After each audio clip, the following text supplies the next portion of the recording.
শুক্রবারের দিন গরু জাবানের ব্যস্ত থাকি, সারাদিন সপ্তাহে ছুটির দিন, এই জন্য আমি আজকে গরু জাবানের জন্য রেডি হয়ে গেছি। তো জাবানের সময় গরু দৌড়াদৌড়ি করতেছে, আসলেও আমি তাদের সাথে পারাটাই বড় কঠিন।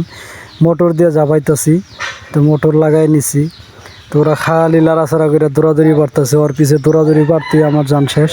তো গরু বাছুর আসলেও জাপানে লাগবেই, কারণ এক সপ্তাহ দিয়ে একদিন না জাপাইলে এই গরমের মধ্যে তো তাদের অবস্থা খারাপ হয়ে যাব। তো গরু বাছুর আসলেও জাপান জুবানের দিকটা আমার কাছে ভালোই লাগে। তো গরু আবার 4-5টা গরু জাপাইতে সময় লাগে। তো এদিকে আমার মেয়েটাও আমার সাথে কাজ করতেছে। তো আমি শ্যাম্পু দিয়ে গরু জাপানের আজকে যে ফাইজলামি করতেছে থেকে এই জন্য শ্যাম্পু দিই নাই কে। তো গরু জাপাইতে আসলে আপনারা কে কে পছন্দ করেন জানি না, কিন্তু আমার কাছে অনেক ভালো লাগে। তো গরু এটা জাপান শেষ, জাপানের পরে এটা আড়াটা শুরু করছি। তো কসলায় টসলায় পাইপ দিয়ে পানি মারতেছি। পাইপ দিয়ে পানি মারলে ওদের শরীরটা তো ঠান্ডা হয়ে যায়।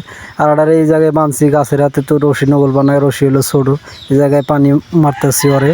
তো ওরই বাড়াবাড়ি পাইপ ছুটে যায়, ওরে ধরায় রাখছি যে তুই ধর। তো এরপরে আমি গরু জাফানের পরে আড়াটা নিয়ে গেছি মেশিন পারে, কারণ বাড়ি বলে মেশিন স্টার্ট দিছি।